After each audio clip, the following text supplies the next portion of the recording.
Hello, my name is Ian Larkins of Radius Law and welcome to our 2016 Preview Commercial Bulletin brought to you in association with LexisNexis. We kick off the year with a requirement for businesses selling online to consumers to include a link to the EU Online Dispute Resolution Platform, the ODR platform.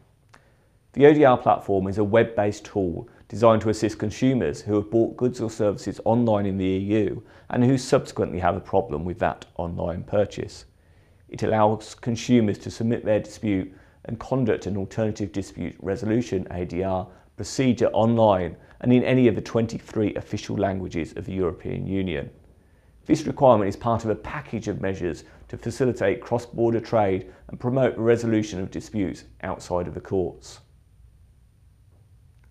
Following the decision in late 2015 that declared Safe Harbour invalid, it is understood that Safe Harbour 2 should be with us by the end of January. This is an important one to watch and we will certainly be keeping a close eye on the developments. To date, we understand that data protection authorities have been taking a relaxed approach to the enforcement of data protection rules, recognising that some companies that transfer data to the US may unwittingly be breaching data protection laws following the abrupt end of Safe Harbour. Naturally, the attitudes of data protection authorities may change depending on what happens with Safe Harbour 2 in January. The Sentencing Council has issued new sentencing guidelines for health and safety offences. The new guidelines will provide more clarity and consistency, but will also result in some cases in offenders receiving higher penalties. This is particularly the case for large companies that can expect to receive fines in excess of £1 million for even minor breaches. The guidelines will come into force on the 1st of February 2016. The Sparks and Others versus Department for Transport case is listed for hearing in the Court of Appeal in February.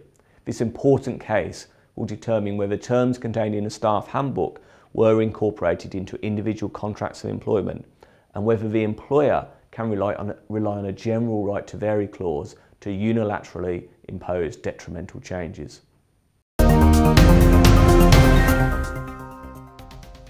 Relevant FCA regulated firms, that's mainly banks, building societies and credit unions with assets of over 250 million, must appoint a whistleblowing champion. The whistleblowing champion will be responsible for overseeing the full package of the new whistleblowing requirements that must be implemented by the 7th of September. The whistleblowing champion must be in place by the 7th of March. These are interesting developments and reflect a trend of opinion that whistleblowing laws need to be bolstered. Large private and voluntary sector employers, that's employers with more than 250 staff, will need to report gender pay gaps from the 25th of March.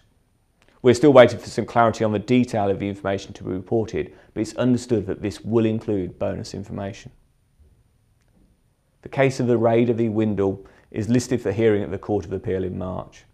This case concerns whether two interpreters who perform regular assignments for the HM Courts and Tribunal Service were in employment under the Equality Act of 2010. The Tribunal said no, the EAT said yes. We should also see the IBM's appeal case in March concerning the dispute over whether it breached its duty of good faith to employees by purporting to make various changes to its pension scheme. We previously reported on this case in May last year. Now the case provides some good guidance for any businesses trying to reduce the benefits offered to its employees. The case of Moran v Ideal Cleaning Services is also scheduled at the Court of Appeal in March and concerns whether the EAT was correct to uphold a tribunal finding that the agency worker regulations of 2010 only apply to workers supplied by a temporary work agency to work temporarily for the end user. As such, agency workers who were indefinitely placed with the end user fell outside the scope.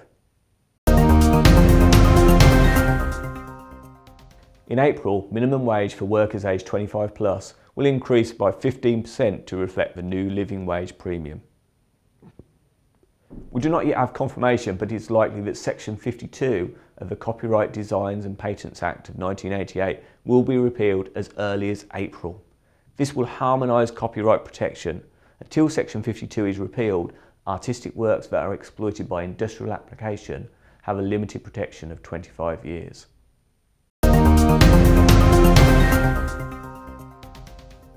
There are a few changes under the Small Business, Enterprise and Employment Act that become effective in June.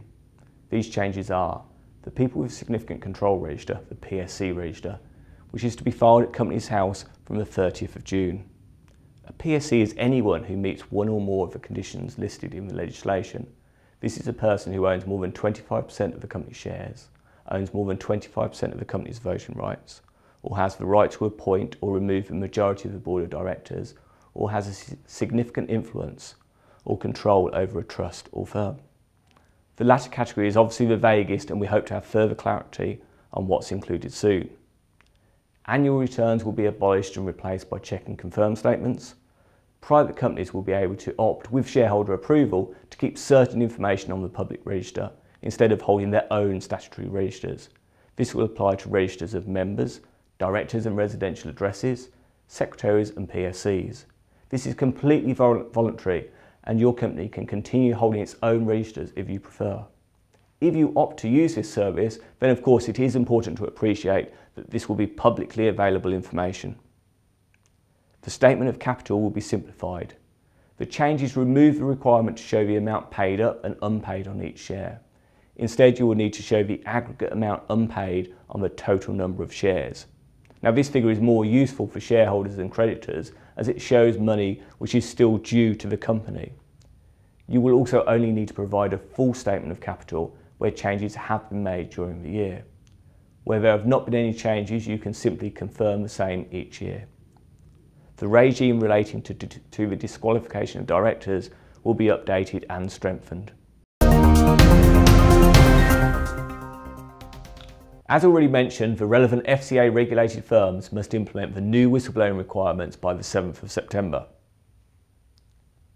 Large businesses, that's businesses with a turnover of at least 36 million, with year ends of 31st of March, will be the first businesses required to provide a slavery and human trafficking statement in accordance with the Modern Slavery Act. They have 6 months from their year end, so will be due in September.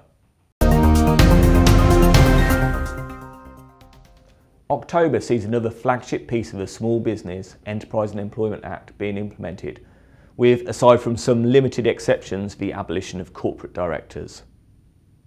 We hope to see the Dawson, Damner v Taylor Wessing appeal case in October.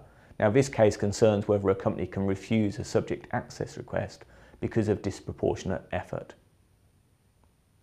We've already reported on the Chesterton Global v New Mohammed and the recent Underwood v Wincanton decision that have been clear that the requirement for whistleblowers to show they acted in the public interest is a low threshold test.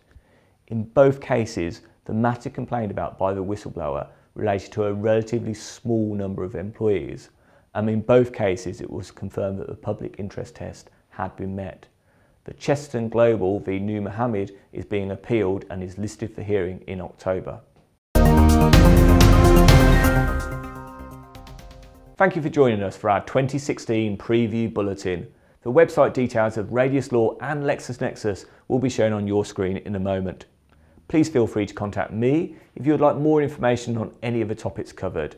And if you have not already done so, you can get access to more content with Lexis PSL. Please don't hesitate to contact my colleagues at LexisNexis to request a free trial. Any other feedback on our bulletins is, of course, also welcome. We'll be back next month with another update. Until then, thank you and goodbye.